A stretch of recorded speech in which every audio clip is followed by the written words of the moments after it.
대림절까지 5주가 남았습니다. 오늘 포함해서 12월 첫째 주부터 대림절로 이렇게 나아가고, 그래서 5주 동안의 말씀, 특별히 오늘은 종교 개혁 주일로 또 우리가 지키는 날입니다. 종교 개혁, 가장 개혁된 신앙은 무엇일까 생각을 해봤습니다. 그것은 우리의 일상으로 주님을 살아가는 것이지요.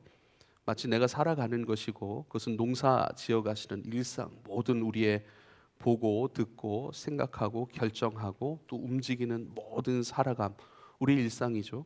그 일상 가운데 우리 주님이 농사짓고 계시고, 농사짓고 계시다라고 하는 것은 우리를 열매되게 하시도록 끊임없이 우리를 빚어가시는 것이죠. 할렐루야. 주님이 우리를 사랑하시면 우리는 사랑받는 자여야 합니다. 할렐루야. 주님이 우리를 용서하셨다면 우리는 자유로워야 합니다. 주님 우리에게 늘 말씀하시면 우리는 늘 깨어있고 늘 지혜로워져 가는 사람인 것입니다. 할렐루야. 주님이 우리를 사랑하신다면 우리는 기뻐하고 즐거워하고 그 사랑 가운데 담대해져 가는 우리의 일상이어야 한다는 것이죠. 할렐루야. 그것이 가장 개혁적인 신앙이 아닐까라는 생각과 함께, 기도와 함께 소망을 담아서 5주 동안 우리가 어떻게 주님을 누리고 그 누림 안에서 우리가 살아갈 것인가, 우리 일상을 주님께서 뜻하시고 일하시는 그 방법 안에서 우리가 어떻게 빚어져 갈 것인가라고 하는 그런 말씀들로 함께 나누고 또 기도하면서 우리가 그렇게 달려갈 수 있기를 부탁을 드립니다. 첫 번째 오늘 말씀, 요한복음 15장 이 말씀을 대할 때면 처음에는 좀 무서운 말씀들이 있었어요. 간혹 보면 2절 보면 내게 붙어 있어 열매를 맺지 아니하는 가지는 아버지께서 그것을 제거해 버리신다라고 말씀합니다. 물론 연결되는 말씀은요, 그러나 열매 맺는 가지는 더 열매를 맺게 하려 하여 그것을 깨끗하게 하여 가신다라고 말씀하십니다. 좀 무서운 말씀도 있죠. 그러나 열매를 갈망하시고 또 그 갈망은 다른 갈망이 아니에요. 하나님 스스로를 만족시키는 그런 갈망이 아닙니다. 우리처럼 그런 갈망이 아니에요. 주님의 갈망은 오로지 저와 여러분을 향해 있습니다. 할렐루야. 저와 여러분을 깊이 사랑하시고, 깊이 사랑하실 때 우리가 자녀들 마치 깊이 사랑하긴 하지만 이가 바른 삶을 통해서 열매 맺는 의미로운 인생을 살도록 우리가 그렇게 마음을 쏟고 물질을 쏟고 우리의 모든 열심을 쏟는 것처럼 그렇게 우리를 농사지어 가시는 그 하나님. 그래서 말씀드리고 싶은 그거예요. 6절을 보면 사람이 내 안에 거하지 아니하면 가지처럼 밖에 버려져 마른다. 사람이 그것을 모아다 불에 던져 사른다라고 하시는 그런 긴장되게 하시는 그 말씀도 있지만, 결국엔 말씀을 대하는 우리의 태도, 또 그 이렇게 말씀하시는 하나님에 대한 우리의 마음들, 결국은 우리를 쳐내시겠다는 말씀이 아니라, 열매 맺는지 안 맺는지 보시겠다는 것이 아니라, 결국 내가 너희의 열매가 되어줄 것이고 내가 너에게 열매가 되어준 그것이 너의 삶 가운데 나타나게 할 것이다 라고 하는 그 우리를 향한 그 주님의 갈망들이 그대로 나타나는 것. 그러니까 이 말씀은 굉장히 뒤로 갈수록 밝아져요. 점점 밝아져요. 5절 한번 보면 나는 포도나무에 너희는 가지라. 그가 내 안에 내가 그 안에 거하면 사람이 열매를 많이 맺나니 나를 떠나서는 너희가 아무것도 할 수 없습니다. 이 말씀이 어떻게 들리세요? 너희가 나를 떠나서는 아무것도 할 수 없다. 협박으로 들리세요? 나 떠나면 죽어. 나 떠나면 열매 없다. 열매 없으면 사람들이 죽은 나무로 알고 그것을 불에 던져 땔감으로 쓸 거야. 그렇게 어두운 말씀으로 들립니까? 전혀 그렇지 않아요. 너희는 나를 떠나서는 아무것도 할 수 없어. 아무런 열매 될 수 없어. 우리를 갈망하시는 거예요. 그러니까 생명에 대한 것, 관계에 대한 그 말씀이 아주 깊이 있게 드러난 말씀이 요한복음 15장입니다. 그래서 요한복음 15장을 통해서 4주 동안 또 어떻게 말씀을 나누게 될지 모르겠지만, 하나님의 마음을 좀 우리가 읽었으면 좋겠어요. 좀 하나님은 선하시니, 그 선하신 하나님께서 우리에게 주시는 모든 것, 행하시는 모든 것이 선하시도다라고 하는 것이 디모데전서 4장 5절의 말씀이거든요. 선하신 하나님을 우리가 볼 줄 안다면 우리를 향한 선하신, 우리를 향해 끊임없이 사랑으로 농사지어 가지고 그것을 포기하지 아니하시는 하나님인 것을 우리가 알고 그것에 눈떠간다면 아마 우리의 삶은 밝아질 거예요. 성경을 보는 눈이 밝아질 거예요. 사람을 대하는 태도도 밝아질 거예요. 할렐루야. 한번 봐야 돼요. 여러분, 그 빛의 밝기의 정도가 다 있잖아요. 삶에 대한, 일터에 대한, 사람에 대한 우리의 기도도 마찬가지입니다. 우리 찬양도 마찬가지입니다. 우리 설교도 마찬가지입니다. 온도가 있고요, 밝기가 있습니다. 근데요, 내 마음이 어두우면 전부 다 좀 밝기가 내려앉아요. 우울해요. 말씀도 우울해요. 기도도 우울해져요. 찬양도 우울해져요. 그래서 늘 우리가 우리의 신앙의 기준을 살피는 정도가 있습니다. 선하신 하나님인 것에 대해 우리가 눈뜨고 그분을 경험하여 간다면 우리는 밝아질 거예요. 그래서 내 신앙을 밝기가 있다면 이 밝기는 점점 밝아져 가는가 어두워져 가는가 이걸 좀 봐야 돼요. 여러분, 요한복음 15장을 통해서 어떻게 주님을 누려갈 것인가? 요한복음 10장 10절에는 내가 이 땅에 온 것은 양으로 생명을 얻게 하고 더 풍성히 얻게 하려 함이라. 분명한 목적이 드러날 말씀이죠.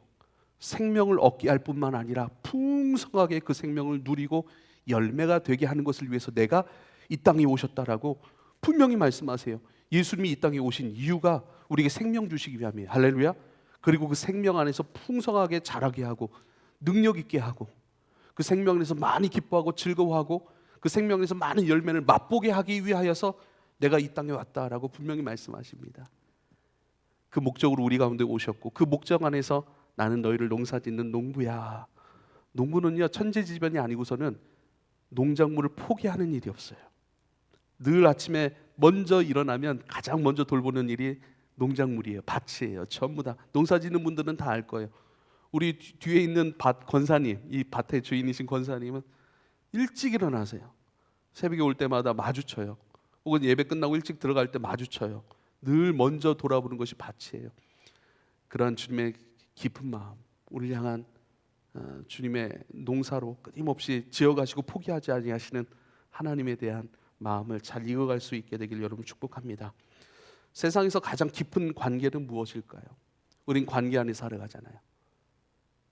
관계 없이 홀로 살아가는 사람들도 있겠죠. 극소수입니다. 그러나 극한 외로움 혹은 어떤 깊은 상처 때문에 어떤 대인관계를 할 수가 없는 스스로 피해버린 그런 모습들을 제외하고는 모든 사람은 관계 안에 살아갑니다. 어떤 관계가 제일 깊을까요? 부모와 자식 관계 혹은 부부의 관계 이렇게 표현하는 사람도 있을 것입니다. 에베소서 5장 6장에는 세 가지 관계를 말씀해요. 5장 후반부에는 부부, 아내와 남편과 아내와의 관계를 말씀하죠. 6장으로 넘어가면 부모와 자녀의 관계를 말씀합니다. 그리고 그 다음 단락은요, 사장님과 일하는 직원에 대한 이야기를 합니다. 이 세 관계에다 전부 다 뭘 말씀하고 있냐면요, 끊임없이 서로 사랑하고 존중하고 서로를 마음을 다해 섬기라는 말씀을 해요. 사장님도 직원에 대하여 마음을 다하십시오. 존중하십시오. 하나님께서 우리를 보고 계시고 또 하나님께서 우리의 일상 가운데 역사하고 계시니 하나님께서 우리의 삶 가운데 주인이 되시니 주인된 하나님 안에서 난 늘 종입니다. 우리의 왕이신 하나님 안에서 우린 늘 그 사랑 안에 있는 사람들이니 서로를 존중하십시오. 직원들을 향하여 사장님 욕하지 마십시오. 존중하십시오. 마음을 다하십시오. 죽게 하듯 하십시오. 이런 표현을 합니다. 할렐루야. 어떤 관계일까요? 세상에 있는 관계, 부부의 관계, 부모와 자식의 관계, 또 사장님과 직원의 관계를 통해서 우리가 궁극적으로 추구해야 될 관계가 있다는 거예요. 모든 관계 가운데 마음을 두고 행하고 모든 관계 가운데 존중하고 모든 관계 가운데 소중히 여기며 살아가야 할 것은 그 관계를 통해서 경험되어야 될 것이 있는 거예요. 그리스도를 경험하라는 거예요. 그래서 어저께 우리가 주리하면서 읽었던 에베소서 5장 31절, 31절, 32절 말씀에는요 그런 말씀을 하죠. 크도다 이 비밀이요 그래요. 사람이 부모를 떠나 한 몸을 이룰 것이고 그러나 그것은 굉장히 큰 비밀입니다. 왜냐하면 나는 지금 그리스도와 교회에 대해서 말하고 있기 때문입니다 라고 얘기를 하는 거예요. 그러니까 부부됨, 사람이 부모를 떠나 남자가 부모를 떠나 창세기 2장 24절에 남자가 부모를 떠나 이렇게 그 말씀을 인용한 거거든요. 사람이 부모를 떠나 한 몸을 이루는 가정을 이루는 것은 무엇인가? 바로 그것처럼 그리스도와 교회의 관계를 나는 지금 말하고 있습니다. 그러니까 그리스도와 교회, 그리스도와 성도와의 관계가 어떤 관계인지 깊이 경험할 수 있는 실제가 무엇인가? 그것이 가정이라는 거예요. 할렐루야. 그래서 우리는 관계를 통해서 궁극적 관계인 주님과 나와의 관계를 경험하여 가는 것, 그것 때문에 관계를 끊임없이 말씀하고 있는 것이죠. 어저께 누가 와서 저한테 슬쩍 얘기하더라고요. 목사님, 어쩜 그리 민하는 목사님하고 똑같이 생겼습니까? 그러더라고요. 예, 맞아요. 미나 지금 나이대하고 제가 미나 나이였을 때랑 똑같아요. 그래서 제가 사진을 찾아봤어요. 제 어렸을 때 사진. 예. 그래서 제 카톡 메인 사진을 일단 궁금하신 분들이 있다고 한번 보시라고, 얼마나 똑같은지. 미나가 웃을 때 혓바닥을 앨름 내밀어요. 기분이 좋을 때, 행복할 때. 근데 저도 혓바닥을 앨름 낼름 엄마하고 찍은 사진이 있더라고요. 똑같더라고요. 뗄래야 뗄 수 없는 관계. 생명의 관계가 얼마나 강하냐면요. 때로는 우리가 의학의 힘을 빌어서, 그죠? 우리의 얼굴의 모양을 고치기도 하잖아요. 참 수술해야 되잖아요. 참 어려운 일이에요. 근데 그 어려운 일을요, 생명이 바꿔버려요. 생명이. 어찌나 똑같은지. 그렇지 않습니까? 최첨단 기술을 사용하고 많은 시간과 노력과 재정이 사용되어야 바꿀 수 있는데, 그렇죠. 생명은요, 바꿔버려요. 점점 바꿔버려요. 아주 놀라운 관계입니다. 강한 관계입니다. 그것은 무엇인가? 우리 주님께서 우리를 얼마만큼 사랑하시고 어떤 사랑의 깊이로 농사지어 가시는가, 이것을 말씀하고 있는 것이죠. 사랑하는 여러분, 우리의 본질적 살아감의 관계가 있다는 거예요. 우리 삶 가운데 하나님의 은혜를 풍성히 누리기 위해, 우리 삶이 은혜와 기쁨 가운데, 행복 가운데 거하기 위해선 가장 깊은 본질적 관계가 있다라고 말씀하고 있습니다. 1절에 보면 나는 포도나무요 라고 말씀하고 있습니다. 내 아버지는 농부라. 이것은 우리의 존재에 대해서 말씀하고 있는 것이죠. 우리의 존재는요, 스스로 존재하는 존재가 아니라는 거예요. 나는 참 포도나무요, 내 아버지는 농부라. 또한 5절에 보면 나무에 잘만 붙어 있으면 열매를 많이 맺는 존재라, 이렇게 말씀하고 있습니다. 수많은 관계를 통해서 우리가 본질적 관계인 주님과 나와의 관계를 살피는 것은, 또 만나야 되는 것은 무엇인가? 우리의 인생의 진짜 행복과 만족은 어디서 오는가라는 거예요. 우리의 존재를 분명히 알 수 있기를 부탁을 드립니다. 우린 스스로 존재하는 존재가 아니에요. 우리는 진짜 존재에 의해 존재하는 사람들이에요. 진짜 생명에 의해 생명이 된 존재라는 것입니다. 그래서 우리의 출발이 되고 근원이 되고 우리의 본질이 되는 그 생명을 찾아야 합니다. 그 생명이 누구인지 보고, 그리고 그 생명 안에 나는 살아가는 자인 것을 받아들이고 인정하고, 또한 그렇게 살기를 결정해야 됩니다.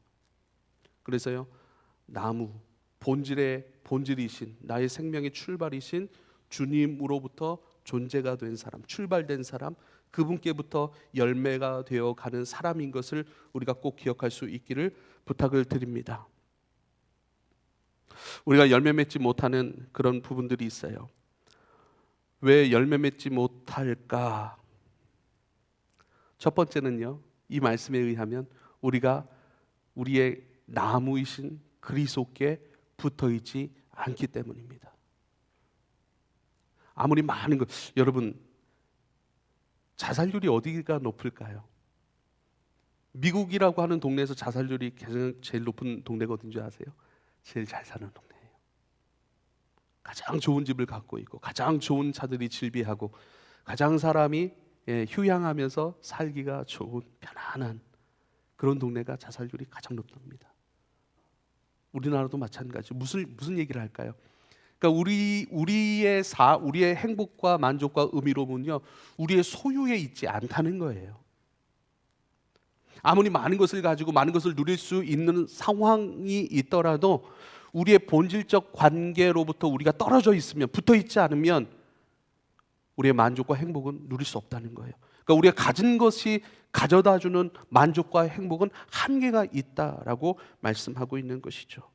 오늘 말씀을 보면 우리의 본질이시고 시작이시고 우리의 주인이시고 우리의 공급이 되시는 그분께 붙어 있지 아니하므로 열매를 맺지 못한다라고 말씀하고 있습니다. 두 번째는요,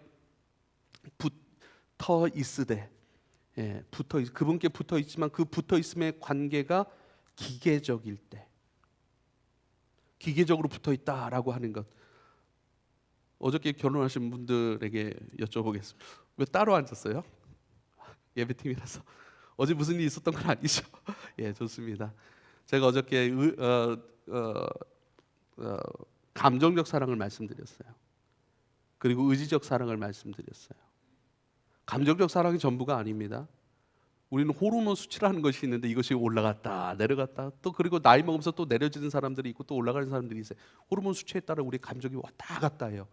그러면 감정적 사랑에 익숙한 사람들은요, 올라가면 사랑이 올라가요. 내려가면 어떻게 해요? 사랑도 내려가는 거예요. 이게 느낌적 사랑이 전부가 아닌 거예요.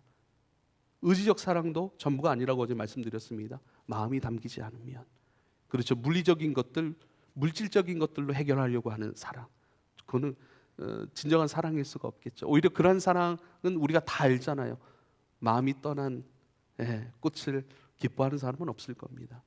그래서요, 의지적 사랑, 감정을 수반한 의지, 그것으로 사랑하는 것, 그것을 바로 인격적 사랑이라고 해요. 인격적 사랑의 반대는 뭐예요? 기계적 사랑이에요. 붙어 있지만 사랑하지 않는 거예요. 붙어 있지만 공급에 대해서 관심이 없어요. 붙어 있지만 공급해 주시고 우리를 농사 지으시고 또 우리를 열매되게 하신 그 하나님의 은혜의 스케줄 가운데는 관심이 없는 거예요. 내가 어떻게 내 힘과 능력으로 살아볼까? 어떻게 내 힘과 지혜로 내가 결정한 그것으로 내가 만족을 얻어볼까? 이것이 바로 인간의 죄된 심성이에요. 하나님을 멀리하고 하나님 없이도 충분히 행복하고 만족하려고 하는 그 습성이 바로 죄의 습성인 것입니다. 그래서요, 사랑하는 여러분, 인격적 사랑으로 더 깊이 나아가야 됩니다. 그 인격적 사랑의 출발은요, 저는 이렇게 생각합니다. 우리가 의지적으로 그분께 속해 가는 훈련들을 해가야 한다는 것입니다. 의지적으로. 그래서 신앙생활할 때 요즘에 저도 우리 대학교에서 하는 기도들, 제 개인적인 기도들도 다 바꾸고 있어요. 하나님 이렇게 해주세요. 이렇게 은혜를 베풀어 주세요. 이런 기도가 아니라 하나님 은혜를 베풀고 계시니 내가 기뻐합니다. 하나님 은혜 가운데 내가 순종합니다. 그래서 오늘 찬양, 오직 주만이 나의 산성, 나의 구원이시니, 오직 주만이 나의 내가 뭐죠? 내가 요동치 아니하리. 그렇죠? 이런 고백이 돼야 돼요. 하나님 이렇게 해주세요. 나를 붙들어 주세요. 하나님은 붙드시는데 붙들리지 않아요. 우리가 중요한 건 우리 신앙, 우리가 종교개혁주의를 맞이해가지고 생각해봐야 될 것이 있어요. 전부 다 하나님이에요. 나는 없어요. 나만 쏙 빼버린 신앙생활. 하나님은 행하고 계세요. 사랑을 행하고 계신데 그 사랑을 우리가 안 받아들여요. 그 사랑을 우리가 가볍게 여겨요. 이 생명의 관계를 기계적인 관계로 가요. 마음을 주지 않아요. 마음은 뭐죠? 내 중심, 내가 원하고 생각하고 내가 결정하는 것들, 그 안에서 내가 무언가를 열매를 맛보겠다라고 하는 것으로 꽉 차 있어요. 뭐죠? 주님은 없고 나만 있어요. 그건 기계적인 사랑이에요. 인격적 사랑의 반대편이에요. 재미가 없어요. 즐거움을 몰라요. 내가 들어가야 됩니다. 제 기도를 바꾸고 있어요. 이렇게 해주세요가 아니라 하나님 행하고 계신 내가 기뻐합니다. 주여 내가 사랑합니다. 아버지 하나님, 내가 요동치 아니합니다. 붙드시는 주님께 내가 붙들려 나는 담대합니다. 내가 기뻐합니다. 늘 내가 빠진 것이 아니라 내가 들어간 신앙생활로 나아가실 수 있게 되길 여러분 축복합니다. 그럼 그런 의지적으로 그분 속에 거하고 붙어 있는 깊은 인격적 사랑으로 나아가는 첫 번째 것, 여러분에게 말씀드리고 싶은 것은 나에 대한 분명한 입장을 가지셔야 한다는 거예요. 나에 대한 분명한 입장입니다. 특별히 세상에 대한 분명한 입장을 가지실 수 있기를 부탁을 드립니다. 세상에 대한 분명한 입장. 아까도 말씀드렸듯이 세상을 살아가면서 우리가 얻고자 하는 것이 무엇이냐는 거예요. 내가 세상을 얻고 세상의 것으로 만족하고자 하는 입장인지 그것을 분명히 하라는 거예요. 내가 세상 한복판을 살지만, 땅을 살지만, 내 호흡, 내 모든 움직임, 에너지를 가지고 세상에 살지만, 이 세상에 살면 세상으로 얻고 그 세상 얻은 것으로 내가 만족하며 살아가는 존재인지, 아니면 세상에 살아가지만 아버지의 뜻이 하늘에서 이루어진 것처럼 땅에서 이루어지이다 라고 말씀하신 그대로 땅의 아버지의 뜻이 이루어지는 그 통로로서 나를 내어드리는 것, 세상을 살며 세상을 얻어 세상의 것으로 만족하는 존재가 아니라 세상을 살되 하늘의 모든 아버지의 것을 내 삶을 통해 땅으로 풀어놓는 사람, 세상을 얻어 세상에 만족하는 것이 아니라 세상에 살지만 주님을 얻어 주님으로 만족하고 주님으로 만족한 나의 모든 것들을 이제는 어떻게 해요? 사랑을 흘려보내는 거예요. 내가 이 땅을 살아가는 그 이유, 말씀 안에서, 성경 안에서 모든 것을 통하여 경험했던 그 주님이라고 하는 것을 내가 이 땅에 살아내고 주님을 이 땅에 섬기는 것.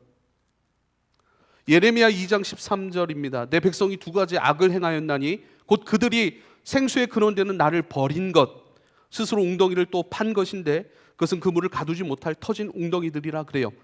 행복의 근원이 되는 것을 이 세상에서 얻을 수 있다라고 사람들은 판단했던 거예요. 그리고 뭐죠? 생수의 근원되는 우리 하나님을 버려버린 거예요. 생수의 근원, 나를 기쁘게 하고 내 생명을 열매되게 할 만한 행복의 근원, 기쁨의 근원, 그것을 아버지로 삼지 아니하고 세상 것으로 삼고, 그 세상 것으로 삼아서는 세상 것을 어떤 방법, 수단 방법을 가리지 아니하고, 요즘 제일 문제가 되는 게 뭐죠?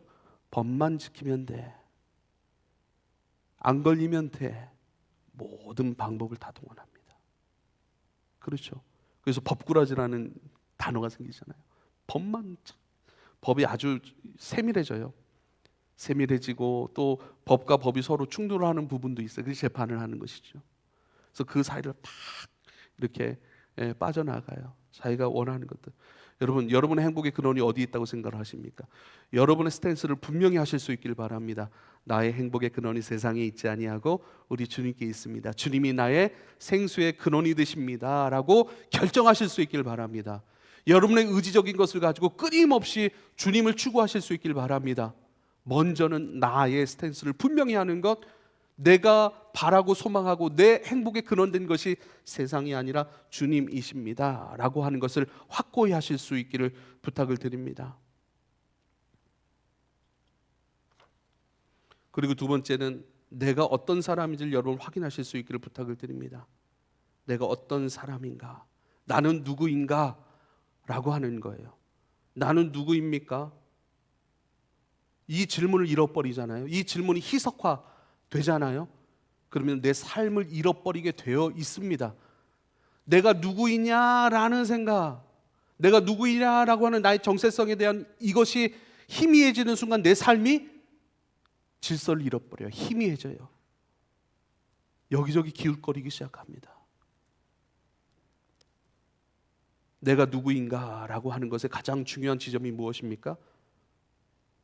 나의 출발이 누구인지 기억하는 거예요. 요한복음 15장 3절에 이렇게 말씀합니다. 너희는 내가 일러준 말로 이미 깨끗하여졌다라고 얘기를 하세요. 이 말씀을 꼭 기억할 수 있길 바랍니다. 너희는 내가 일러준 말로 이미 깨끗하여졌다. 너희가 이미 내 안에서 나로 말미암은 생명의 출발점을 가진 사람이다 라고 말씀하는 거예요.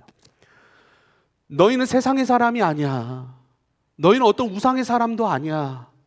너희는 내가 깨끗하게 했던 내 생명을 가진, 내 생명으로 새롭게 출발된 존재, 우리의 출발점이 누구인지 확인하실 수 있기를 부탁을 드립니다. 할렐루야. 내가 왜 먹는지, 내가 왜 공부하는지, 나의 결혼 생활은 어떤 의미를 갖는지, 내 직장 생활은 어떤 의미를 갖는지, 그 전부 다 나의 출발점으로부터 나오는 거예요.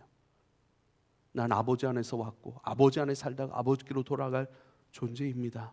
이 땅에 아버지 안에서 사는 동안 아버지의 열매가 되어 이제는 아버지의 사람이 되었으니 아버지께로 돌아감이 당연합니다. 하나님은 농부시니 지금 내 인생에 그 일을 행하여 가십니다. 하나님 나를 떠나신 적이 한 번도 없습니다. 나를 출발시키셨고 그 출발된 생명 안에서 나를 기르시는 선한 목자이시고 나를 잘 길러 열매되게 하셔서 이제는 하나님 나라 천국 곳간에 나를 들이시는, 결국 나는 아버지께로 돌아갑니다. 선하신 아버지 안에서 늘 길러졌고 빚어졌으니 내 인생 아버지의 선함으로 가득하나이다. 이게 믿음이에요. 할렐루야. 선하신 아버지에 대한 확신을 가지실 수 있기를 부탁을 드립니다.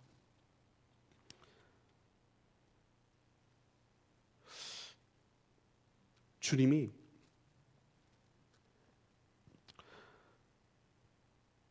내가 이미 너에게 일러준 말로 너희는 깨끗하여졌다 이렇게 말씀해요. 주님이 일러주신 것이 있어요. 우리에게 가르쳐 주신 것이 있어요.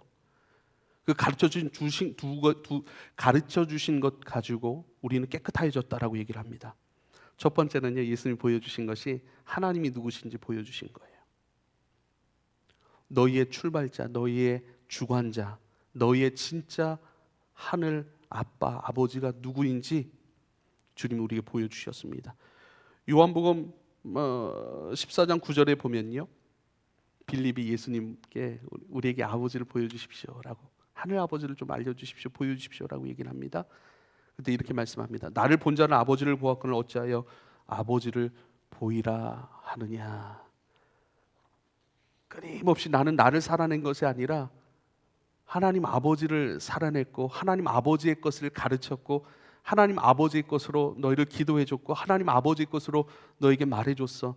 내가 여태까지 너희와 함께하면 나를 말한 적이 없는데, 내 뜻을 이야기한 적이 없고, 내 것을 가르친 적이 없어. 나는 온전히 아버지의 것을 너희에게 보여줬고 가르쳤고 아버지의 것으로 너희를 대했어. 난 아버지를 보여주었지. 할렐루야.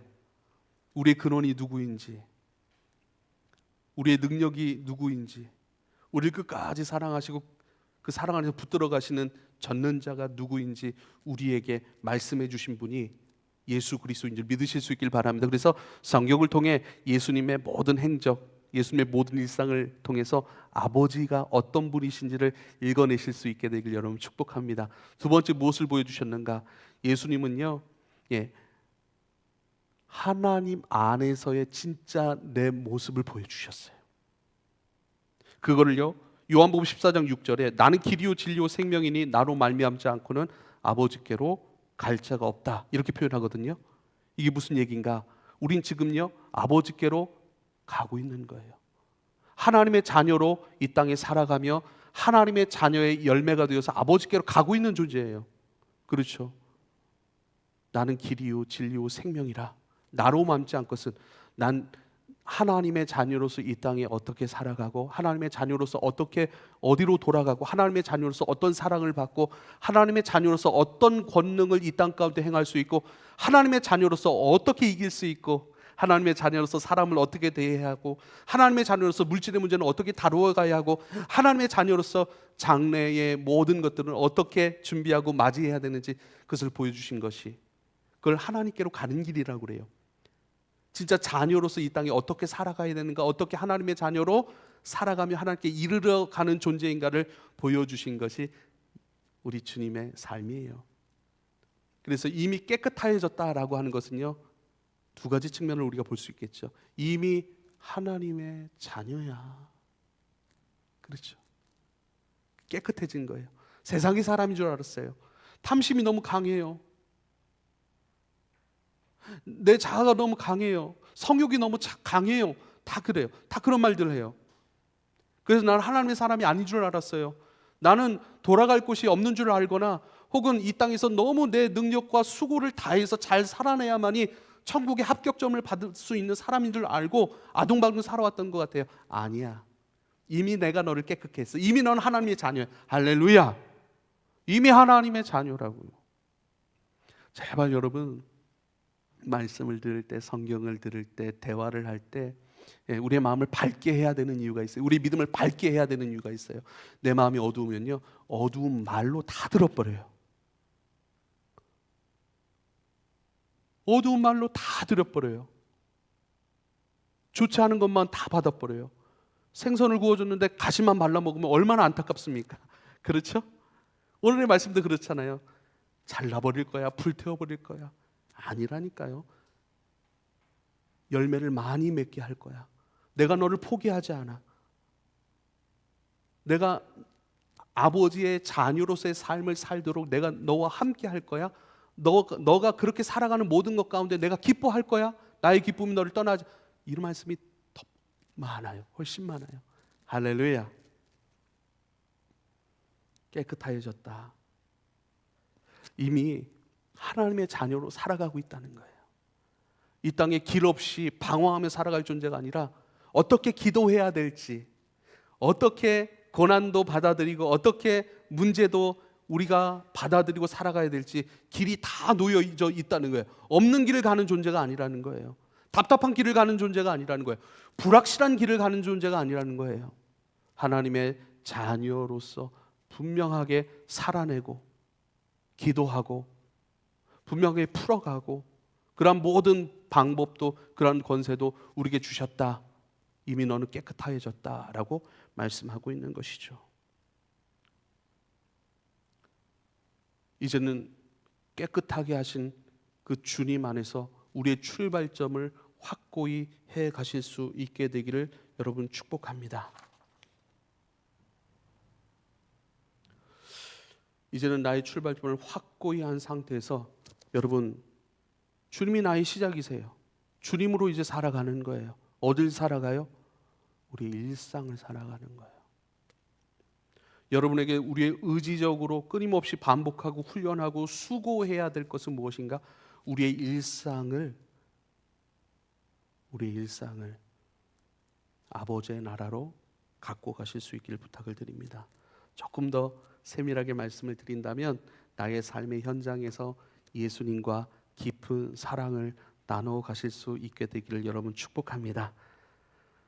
나의 모든 삶의 현장에서 나의 모든 호흡하는 일상 가운데 예수님과 깊은 사랑을 나눠 가실 수 있게 되기를 축복합니다. 디모데전서 4장 1절부터 5절까지 말씀 제가 읽어드릴게요. 그러나 성령이 밝히 말씀하시기를 후일에 어떤 사람들이 믿음에서 떠나 미혹하는 영과 귀신의 가르침을 따르리라 하셨으니 자기 양심이 화인을 맞아서 외식함으로 거짓말하는 자들이라. 3절 보십시오. 이 큰일 날 말이 혼인을 금하고 거짓말을 해요. 그러니까 하나님의 진리가 아니라 하나님 진리의 반대편에서 끊임없이 마귀적인 거짓을 쏟아내는 사람들이 있었는데 그 거짓의 내용이 뭐냐면 혼인을 금하고 어떤 음식물은 먹지 말라고 하고 하나님 앞에 합당한 음식이 있고 합당하지 않은 음식이 있으니까 그러니까 율법 끊임없이 혼인은 금하고 어떤 음식은 먹지 말라고 하고 또 음식은 하나님이 지으신 바니 믿는 자들과 진리를 아는 자들이 감사함으로 받을 것이니라 그래요. 그러니까요 금욕주의를 얘기하기 시작하는 거예요. 금욕주의. 여러분 금욕주의와 쾌락주의는 한 통속이에요. 금욕주의와 쾌락주의는 한 통속입니다. 이게 영육이원론 이렇게 표현하기도 해요. 제가 자주 말씀을 드려요. 이제는 이런 가르침이 익숙해지고 여러분 스며들어야 돼요. 영지주의자들이 있었어요. 우리의 영은 고상한 것이고 선한 것이고 아름다운 것이고 존귀한 것이다.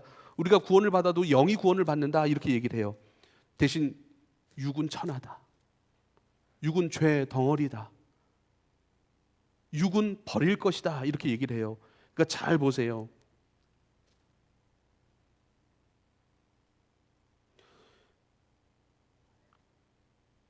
그러므로 너희가 이 육을 금욕은 뭡니까? 육의 쾌락을 내려놓는 거예요. 그래서 육의 쾌락을 내려놓고 이 몸의 수고를 통해서 어떤 영적인 고상함에 이르러 가야 돼라고 얘기를 하는 것이 금욕주의예요. 그런데 한편으로는 그렇게 너희는 몸을 버리고 몸의 쾌락을 버리고 고상한 어떤 몸의 훈련을 통해서 구원에 이르러 가야 돼. 그 반대편에 뭐가 있는지 알아요? 육은 버릴 거야. 천한 것이니까 육은 아무렇게나 살아도 돼라고 얘기하는 쾌락주의가 있는 거예요. 같은 맥락인 거예요. 이게 지금 우리로 얘기하면 구원파가 그래요. 구원파가. 그래서 구원파는 구원받은 일시를 되게 중요하게 여기거든요. 그래서 대답을 할 줄 알아야 돼요. 몇 년도 몇 월 며칠 몇 시에 당신 구원받았습니까? 하면 대답을 해줘야 돼요. 그 사람들은 대답을 안 하면 구원받은 게 아니라는 거예요. 근데 대답을 했어요. 예, 1900 뭐 2025년, 24년도 뭐 그때 저는 주님을 경험했습니다. 만났습니다. 구원을 얻었습니다. 그러면 끝인 거예요. 몸은 천하이기 때문에 몸은 정욕 덩어리이기 때문에 아무렇게나 살아도 되는 거예요. 그러니까 거기서 뭐가 나오냐면 그 세월호 그 사건 있잖아요. 그 구원파 다 거기서 나오는 거예요. 물론 조심스러운 말이지만 요즘 뭐 박진영 씨가 하는 뭐 이렇게 성경 공부도 이렇게 유행이더라고요. 근데 잘 들어야 돼요. 잘 들어야 됩니다. 예. 그냥 다 예수를 말하고 구원을 말한다고 또 합당한 어떤 들어온 새로운 단어들 같은 것들로 이렇게 구원을 풀어낸다고 해서 그게 정답이 아닙니다. 예. 예. 그 사람은 뭐 자기 회사 안에 있는 사람들이 뭐 인사하고 뭐 이런 것도 막 중요하게 여기잖아요. 예. 다 자기 만족과 행복과 자기 성공을 이렇게 지향하는 것들이 굉장히 많아요. 육신의 삶은 아주 태폐적이고 부끄러운 삶을 되게 많이 살아갑니다. 그걸 아무렇지도 않게 여기는, 그걸 당연하게 여기는 거예요. 쾌락주의라고 얘기를 하는 것이고 영육의 분리를 통해서 얘기하는 것이죠. 우리는 뭡니까? 맞아요. 구원은요 우리의 영이 받는 것이죠. 근데요 구원 받는 것에서 끝나는 것이 아니라 그 구원받은 우리의 영은 그리스도의 영과 연합해 있는 거예요. 우리의 영은 죽은 영이에요. 사실 그리스도의 생명의 영, 생명의 본질의 그 영과 영으로 우리가 연합되어 있기 때문에 그분으로 말미암아 그분의 생명을 우리가 이어받은 거예요. 그래서 우리가 살아난 거예요. 이것을 어떻게 해요? 거듭났다. 새로운 생명, 예수의 생명으로 거듭났다라는 표현을 하는 것이죠. 우리의 영이 거듭났습니다. 우리의 영 안에 주님이 함께 계십니다. 그 주님이 우리와 말씀하시고 동행하시고 우리의 삶을 인도해 가세요. 우리의 삶 가운데 열매가 나타나기를 기뻐하시고 일하십니다. 그러니 우리의 육체는 버릴 것이 아니라 우리의 영을 담아내는 것, 우리의 영을 표현하는 유일한 것이 육이에요. 그래서 예수님께서 몸을 입고 이 땅에 오신 거예요. 보이지 아니하는 하나님의 사랑을 몸으로 다 표현하신 거예요. 보이지 아니하시는 하나님의 구원을 우리 가운데 행하신 게 몸으로 살아내시고 죽으시고 고난당하신 예수 그리스도예요. 그래서 몸도 거룩한 거예요. 그래서 디모데전서 4장 4절에 이렇게 말씀합니다. 하나님께서 지으신 모든 것이 선함에 감사함으로 받으면 버릴 것이 없어라고 얘기를 해요. 하나님께서 지으신 모든 것이 선함에 감사함으로 받으면 버릴 것이 없다라고 말씀합니다. 첫 번째, 하나님은 선하시다라는 것을 말씀하고 있어요. 하나님은 선하세요, 여러분. 하나님은 선하신 하나님이십니다. 하나님은 선하신 분이시기 때문에 우리에게 행하신 모든 것이 선해요. 선한 것으로 우리에게 베푸세요. 선한 길로 우리에게 인도하고 계세요. 제 삶에는 별로 좋지 않은 일들이 많이 일어나는데요. 하나님께서 선함으로 베푸셨지만 내가 잘못 사용하고 있는 것이 많아요. 하나님 늘 선함으로 우리를 선대하고 계시지만 내가 잘못 만난 것이 많고 잘못 사용하고 있는 것이 많아요. 하나님의 선함, 하나님 그 자체가 선하시기 때문에 우리에게 행하신 모든 일이 선한 거예요. 근데 우리가 잘못 받아요. 잘못 사용해요. 잘못 만나요. 분명히 사랑으로 주었지만 사랑으로 만나지 않아 억압으로 만나거나 짐으로 만나는 경우가 굉장히 많죠. 주님 열심으로 붙들고 살라고 주신 것이지만 잘못 만나요. 내 나태함으로 만나요. 기계적인 것으로 만나요. 마음 없고 생명 없이 만나는 것이 너무 많아요. 주님 분명 좋은 것으로 주셨고 이 과정을 잘 지나가면 열매된 것으로 주님 분명히 인도하시는데 어떻게 해요? 내 상처로 받아들여요. 전부 다 자기 마음에 창문이 있습니다. 우린 각자의 마음에 창문이 있습니다. 그 창문이 뿌연 사람은요 아무리 아름다운 꽃과 사람들과 정원이 있더라도 창문이 뿌였기 때문에 늘 뿌연 세상으로밖에 보이지 않는 거예요. 여러분 회개함으로 닦아내십시오. 그리고 오해된 것, 선하신 하나님 진리의 말씀 선포된 것으로 닦아내십시오. 내 인생에 대하여 내 삶에 대하여 주님께서 선함으로 베풀고 계시고 인도하고 계시고 빚어가고 계심을 신뢰하실 수 있게 되길 여러분 축복합니다. 그러므로 선함으로 내 안에 모든 것으로 주셨으니 먹을 것도 결혼도 전부 다 선한 것으로 우리에게 주셨으니 뭐예요? 감사함으로 받으면 상처로 받지 않고 오해로 받지 않고 어둠으로 받지 않고 잘못 받지 않고 잘못 만나지 않고 잘못 사용하지 않고 감사함으로 환영하여 기뻐함으로 모든 것을 인정하고 그 안에서 우리의 주어진 일상을 기쁨으로 살아가면 우리 자녀에게 맛있는 걸 줘요. 그럼 이 아이가 여기에 뭐가 들었을까 막 의심하고 막 그렇게 먹습니까? 아니죠. 우리 아빠가 맛있게 먹듯이 우리 주신 모든 일상들을 맛있게 먹어가는 거예요. 맛있게 살아내는 거예요. 기쁨으로 참여하는 거예요. 외적인 상황으로 볼 때 어려운 문제일 수 있어요. 그러나 이것을 풀어낼 수 있는 지혜는요, 그 어려운 상황을 만나야만 우리 안에 있는 이미 선함으로 베푸신 그 아버지의 지혜, 하늘의 지혜, 내재되어 있는 지혜, 그것이 꽃을 피우고 개발되고 확 드러날 수 있는 것은요, 어려움을 만났을 때예요. 할렐루야. 어려움을 만나보지 못한 사람은 내 안에 어떤 지혜가 있는 줄 몰라요. 어려움을, 고난을 만나지 못한 사람은 내 안에 어떤 능력이 나를 지키고 계신지 모르는 거예요. 내 연약함도 마찬가지죠. 내 죄를 만나지 못하잖아요. 그러면 나를 용서하신 사랑이 얼마나 깊은 사랑인지 모르는 거예요. 한 친구가 저한테 또 연락이 왔어요. 목사님, 아이 갖는 건 너무 힘들어요. 또 이렇게 했는데 또 이렇게 체외 수정이 되고 너무 힘듭니다. 제가 봐도 너무 힘들어요. 제가 볼 때도 그렇게 아이를 갖고 싶을까? 너무 힘들어요. 진짜 제가 봐도 위로해주고 기도해주고 축복해주고 회복을 명하고 그러면서 한마디 제 안에 딱 떠오르는 거예요. 네가 생명을 품고 생명을 얻길 원하는 것처럼 하나님께 너는 그러한 생명이야. 네가 생명을 포기하지 않냐고 끊임없이 품기를 소망하고 그에 합당한 고생들, 그 수고 다 감당해내고 있잖아. 그거 참 대견해. 잘하고 있어. 그렇지만 더 중요한 사실이 있어. 네가 그렇게 하길 원하는 것, 그것보다 더 깊은 사랑으로, 더 깊은 수고로 하나님께서 너를 품고 계셔. 너를 생명으로 얻으셨고 너를 열매되게 해 가셔. 그 하나님 신뢰하고 그 하나님 안에 살아가면서 이 일들을 감당해 가면 좋겠구나라고 얘기를 해줬습니다. 할렐루야. 사랑하는 여러분, 모든 일상을 통해서 예수님과 깊은 사랑을 나누어 가십시오. 모든 일상을 통해서 이미 우리 가운데 시작된 하나님의 선하심을 읽어가시고 그 안에 확신으로 아멘하며 살아가실 수 있게 되길 여러분 축복합니다. 포도나무에 가지가 붙어 있어요.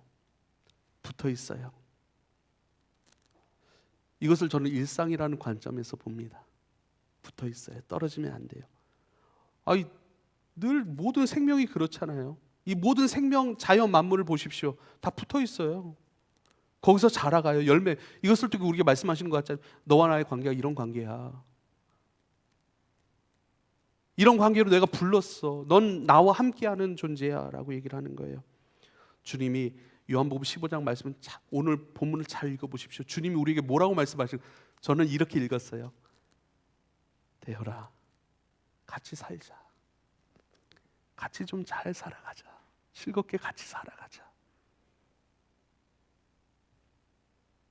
교회에서만 그렇게 누려가지 말고 일상 가운데서도 같이 누려갈 수 있도록 내가 역사할 거야. 같이 살아가자. 그게 뭐예요? 공동 운명이에요. 공동 운명. 내가 화장실을 갑니까? 거기서도 주님이 계실 거예요. 할렐루야. 내가 땅 아래로 깊이 내려갑니다. 거기서도 주님이 계실 거예요. 내가 새벽 날개 집여 바다 끝에 거할지라도. 밤부터 새벽까지 날개를 치니 저 가니 얼마나 힘들겠어요. 아무도 없는 그 외딴 곳, 모든 것들을 피하여 홀로의 시간으로 깊이 갔지만 거기서도 주님이 계시는 거예요. 그게 공동 운명이고 이건 선언이에요. 위대한 선언이에요. 내가 너를 떠나지 아니하네. 그러므로 너도 나를 떠나지 아니하고 너도 나를 떠날 수 없는 존재야. 할렐루야. 탕자의 비유를 보십시오. 아버지는 아들을 떠난 적이 없다는 것을 읽어내실 수 있길 바랍니다. 탕자는 아버지를 떠나왔지만 아버지가 아들을 떠난 적이 없으시니 아들도 아버지를 떠난 적이 없는 거예요. 우리 일상 가운데 하나님을 좀 읽어내셨으면 좋겠어요. 운명 공동체로 같이 살아내실 수 있게 되기를 축복합니다. 제가 재밌는 기도 하나 말씀을 드릴게요. 어떤 분이 기저귀를 갈면서 자기 아이의 기저귀를 갈면서 그 안에서 읽어냈던 하나님의 은혜, 그것을 고백하는 기도예요. 제가 읽어드릴게요. 하나님, 오늘은 아이의 기저귀를 갈면서 이토록 아름답게 몸을 만드신 당신의 창조 섭리를 생각합니다. 그리고 아주 작은 아기라도 먹음으로 생명을 유지하고 똥을 배설함으로 살아가게 하신 그 뜻을 생각해 봅니다. 매일매일 채우고 비우는 이 과정 속에서 넘치도록 욕심으로 채우지 아니할 것을 배우고 우리 안에 매일매일 누적되는 교만과 더러움, 그 생각을 비워내야 함을 또한 배웁니다. 똥은 우리가 먹은 것과 우리가 몸으로 사는 생활을 그대로 정직하게 보여주는 것이기에 매일 똥을 보면서 당신의 청지기로서 맡은 몸을 잘 관리하고 몸으로 당신께 영광을 돌리고 있는지 돌아봅니다. 하나님, 우리가 매일 화장실에 앉아 있을 때마다 회개하고 새로워지는 시간이 될 수 있도록 이끌어 주소서. 그러니까 화장실에서 우린 비우잖아요. 비우면서 날마다 회개하고 새로워지는 시간 될 수 있도록 이끌어 주십시오. 아이의 기저귀를 갈 때마다 부모에게 맡겨주신 아이의 몸을 잘 돌보고 있는지 돌아보는 지혜를 얻게 하소서. 하나님 아버지, 하루 종일 기저귀 가는 일을 몇 번이나 반복했는지 모릅니다. 이러한 지극히 일상적인 일 속에서도 특별할 것이 전혀 없어 보이는 생활의 연속 중에서도 당신을 생각하고 노래하며 우리 자신을 돌아보고 기도하는 예배를 드리기 원합니다. 그래서 휴지통에 기저귀가 쌓여갈 때마다, 이건 저 많이 경험했거든요. 제 휴지통에 휴지는 없고 기저귀만 이렇게 휴지통에 기저귀가 쌓아갈 때마다 우리의 삶을 산 제사로 드리는 예배도 풍성해지게 하옵소서 라고 기도합니다. 뭐예요? 우리의 삶을 바라보는 관점이 달라진 거예요. 상황은 힘들죠. 얼마나 고대요. 잠 잘 못 자요. 우리 부모님들이 그렇게 우리를 키워주셨어요. 힘듭니다. 근데 그 안에서 어떡하죠? 내 삶을 대하는 시선이 바뀌어진 거예요. 물론 이루 말할 수 없는 수고와 노력들, 그러나 내 삶을 내가 빠진 신앙이 아니라 내가 결정해야, 나를 분명히 해요. 나의 출발이 어디인지 누구인지 무엇인지 분명히 하고 그 주님과 함께 모든 것을 선함으로 베푸시고 행하신 그 주님 안에서 나의 모든 것이 담긴 일상까지도 전부 다 주님 안에서 주님을 만나가고 주님으로 되어가는 일상으로 가는 거예요. 여러분, 주님을 누려가실 수 있길 바랍니다. 양으로 생명을 얻게 하고 더 풍성히 얻게 하려 하심이라 말씀하신 그대로의 삶으로 우리가 더 깊이 나아가는, 특별히 종교개혁, 가장 개혁적인 신앙, 주님을 살아가는 신앙. 주님을 살아가지도 않으면서 막 이렇게 하고 저렇게 하고, 그 뭡니까? 그건 참 위선 아니겠습니까? 주님 앞에 살아가시고 주님의 모든 것을 기쁨으로 맞이해 가실 수 있길 바랍니다. 기도하겠습니다. 아버지, 기뻐하시는 거룩한 산 제물, 그것이 우리의 몸으로 드릴 수 있는 기쁨의 예배라. 그것을 기쁨으로 받으신 아버지, 그것을 잘 알아 우리의 모든 호흡으로 살아가는 작은 움직임까지 하나하나 전부 다 그것이 담긴 우리의 일상으로 주님을 누려갈 수 있게 되길 여러분 축복합니다. 주여, 우리를 복되게 하시길 원합니다. 그렇게 나를 분명히 해갑니다. 나의 출발을 주님이신 것을 기뻐하고 결정합니다. 나에게 행하신 모든 것이 선하니 그 선하심 안에서 살아가기를 기뻐하고 또 멋지게 도전하고 또 멋지게 때론 인내하면서 포기하지 않은 하나님 앞에 담대히 우리 일상을 살아가는 주의 종들 되게 하소서. 예수님의 이름으로 기도합니다.